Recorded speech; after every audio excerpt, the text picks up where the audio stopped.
কতবার এখানে এসে খাওয়া হচ্ছে? প্রচুরবার, আমরা প্রত্যেক সপ্তাহেই আসি। যারা মানে এই ভিডিওটা দেখছে ফ্যামিলিরা, তাদেরকে এখানে আসার জন্য কি রেকমেন্ড হ্যাঁ অবশ্যই আসুন, যথেষ্ট ভালো।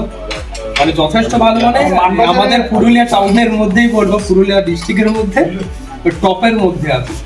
আপনারা আসতে পারেন ফ্যামিলি নিয়ে, যথেষ্ট ভালো।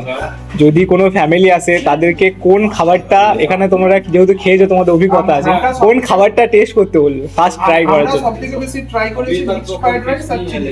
আর স্টার্টার যদি নিতে চাও ললিপপ নিতে পারো, আবার কাবাবও রয়েছে, চিকেন কাবাব, সেটাও যথেষ্ট ভালো। আর বাকি তো স্যুপ তো রয়েইছে, সাথে যদি এই আপনারা চান নান বা তন্দুরি রুটি সেসব ব্যবস্থা রয়েছে। আর অবশ্যই আফগানি চিকেন কাবাবটা ট্রাই করবে, বলো না, ঠিক আছে? তো রুদ্র রেস্টুরেন্টে কতজন স্টাফ বা মেম্বার আছে তোমাদের? দেখো মানে স্টাফ বলতে আমার এখানে কিছু নেই, আমরা যতগুলো আছি সব আমরা একটা পরিবারের মতো আছি। আমরা মোটামুটি 15 থেকে 16 জন আমরা মেম্বার নিয়ে আমরা এখানে বসবাস করছি। আর আমরা সবাই নিজেকে একটা বড় বড় রত্ন, কারণ আমরা নিজেরা সবাই নিজেকে সেফ ম্যানেজার, মানে আমরা সবাই নিজের মধ্যে ট্যাকেল করছি। আমার নাম নারায়ণ চন্দ্র মাহাতো। আমরা রুদ্র রেস্টুরেন্টে এসেছিলাম। তোমরা সবাই জানো যে মানবাজার থেকে রুদ্র রেস্টুরেন্টটা একটু দূরে চলে এসছে। তো সেইটা আসার কারণটা আমরা নারায়ণদার কাছ থেকে প্রথম জানতে চাইবো। দেখুন, বলে আমি তো বিগত অনেক দিন ধরে মানবাজারে আমি মানে রেস্টুরেন্টটা চালিয়ে এসেছি, তাই মানবাজারের ভালোবাসাকে ভুলতে পারছি না। আর ভারতবর্ষের অনেক জায়গায় আমিও হোটেল লাইনে কাজ করে এসেছি, দেখেছি যে বাইরের যে একটা প্রাকৃতিক যে সৌন্দর্য বা ওর যে একটা হাওয়া, সেই প্রাকৃতিক হাওয়া আমি ভেবে দেখলাম যে আমাদের এই মানবাজার শহরের আশেপাশে নেই। যদি আমি ফাঁকা জায়গায় করতে পারি তাহলে হয়তো সবাই আরেকটু মেহসুস করবে, মানে সৌন্দর্য ভাব নেবে। আর আমি মনে করি আমার অভিজ্ঞতাই যে হোটেল লাইনে এসে খাওয়াটাই শুধু ফ্যাক্টর করে না, ও যে এসে একটা বন্ধুর সাথে এসে একটা পরিবারের সাথে এসে একটু ফাঁকা জায়গায় এসে যে একটা মানে রিল্যাক্স বোধ করবে, শান্তিপূর্বক জায়গায় বসে একটু খাবার খাবে, বা ওনারা নিজেরা একটু শান্তিভাবে মানে একটু গল্প করবে, মনের শান্তি মেটাবে, এই ভাবনাটা নিয়ে আমি দেখলাম যে মানবাজার থেকে যদি একটু দূরেও যাওয়া যায় তো আমার মনে হয় যে এটা ভালো হবে। একদমই এটা ঠিক ভাবনা। আমাদের মানবাজার বুকে যদি আমরা কোনো ফাস্ট ফুড রেস্টুরেন্টে খাবার হিসেবে যদি কেউ আমাদেরকে বলে, আমরা গর্ব করে বলতে পারি যে রুদ্র রেস্টুরেন্ট আমাদের সব থেকে ভালো খাবার খাওয়ায়, আমাদের খুব ভালো। তো এই গর্বটা আমাদের রাখার জন্য তোমাকে অনেক অনেক ধন্যবাদ। এটা আমি চেষ্টা করব যে যাতে আনেবেলার সময় এতদিন যা করে এসেছি তার চেয়েও আরও যেন ভালো করতে পারি। তার কারণটা হচ্ছে শুধু খাবারটা বানাটা তো মানে খাবার বানানোটাই ফ্যাক্টর নয়, ভালোবাসার সাথে যে মন জয় করা সেটা হচ্ছে সব থেকে বড় ফ্যাক্টর। তো এটাই আমি বেশি মনে করি। আর যেখানে ভালোবাসা থাকে সেখানে কোনো মানে মিল ভেদ থাকে না।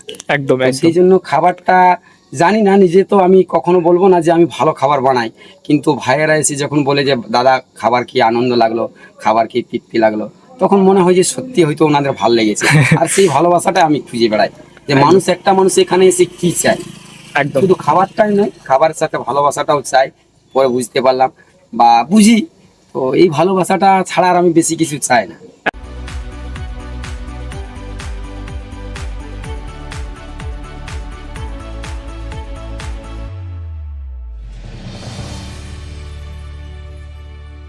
ভেতরে দেখলাম যে তুমি অনেক বড় বড় সেলিব্রিটিদের সাথে তাদেরকে খাইছো, তাদের হয়েছে।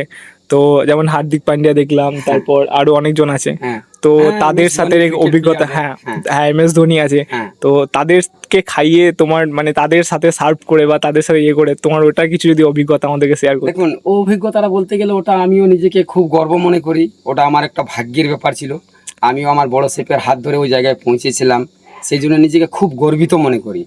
আর ওনাদের কাছে মানে গিয়ে পৌঁছে খাবার রান্না করে খাইয়ে যে তৃপ্তি মানে আনন্দটা পেয়েছি, সেটা আমার জীবনে একটা স্মৃতি মানে স্মৃতি বলে রয়ে গেছে। সেই স্মৃতি কখনো ভোলা যায় না। তো আমি এখনো প্রেজেন্ট আছি, মানে আমি এখনো রিজাইন দিইনি, কিন্তু ভাল লাগে ওই জায়গায় পৌঁছা। আমাদের মতো একটা এই ছোট শহরের ছেলে ওখানে পৌঁছে আবার ওনাদের সাথে ওনাদেরকে খাবার খাইয়েছি, এটা নিজেকে খুব একটা আনন্দ লাগে। আর এটা আমাদের কাছেও গর্বের ব্যাপার যে তুমি মানবাজার থেকে গিয়ে অত বড় বড় সেলিব্রিটির সাথে তাদেরকে খাবার সার্ভ করেছো, তার খাবার আমরা মানবাজারবাসী এখানে থেকে উপভোগ করতে পারছি, এটা আমাদের কাছে আরো বড় গর্বের ব্যাপার। তার জন্য তোমাকে অনেক অনেক ধন্যবাদ। আর এইভাবে মানবাজারের সবাইকে খাবার সার্ভ করে যাও, মানবাজারের ভালোবাসা দেখিয়ে যাও। অবশ্যই, আমি তো সবসময় ভালোবাসাটাই বেশি পছন্দ করি। আমরা ভাইদেরকে মানবাজার টাইমস ভাইদেরকে আমাদের প্রতি খুব ভালোবাসা, তাই চাইবো আপনারা সবাই মিলে ভাইদেরকে ভালোবাসা দাও, মানবাজার টাইমসকে মানে এতটা ভালোবাসা দাও যে ভাইদের যেন ইচ্ছা পূরণ হয় বা ভাইরা যেন আনেওয়ালার সময় আমাদের ভালো ভালো জিনিসগুলোকে তুলে ধরতে পারে। আমাদের সামনে দেখছো, ঠিক আছে, রুদ্র রেস্টুরেন্টের পুরো ফ্যামিলিটাকে, ঠিক আছে। এখানে আমি যা বুঝলাম সবাই ফ্যামিলির মতো থাকে, সবাই নিজের দাদার মতো ভাইয়ের মতো মেলবন্ধন আছে, কারোর সাথে কোনো বিবাদ নেই। মানবাজার বাসীদেরকে খুব মানে এত ভালোবাসা দেওয়ার জন্য আমরা খুব গর্বিত, যে সত্যি আমরা ভাবতেও পারিনি যে মানবাজার বাসীর বুকে আমরা এতটা ভালোবাসা পাবো। তাই সেই ভালোবাসা নিয়ে আমরা এই জায়গাতে এসেছি, কিন্তু আসার পথে কোনোদিন আমাদের মনের মধ্যে এতটুকু পরিবর্তন ঘটেনি কোনোদিন যে আমরা ভালোবাসায় কমই মানে মেহসুস করি। সত্যি মানবাজার বাসীদের জন্য খুব গর্বিত, ওনাদের কাছে এই ভালোবাসার জন্য আমরা সারা জীবন পেয়ে থাকি। ওনাদের ভালোবাসার জন্য আমরা কোনোদিন ওনাদের ভালোবাসার কাছ থেকে যেন বঞ্চিত না হই, এটাই আশা রাখবো। আর আপনাদের সবাইকে আহ্বান জানাচ্ছি, আপনারা যদি কোনোদিন সময় থাকে সময় করে আসবেন, এটাই আপনাদের কাছে অনুরোধ রইল। আপনাদের আসার অপেক্ষায় রইলাম। ধন্যবাদ।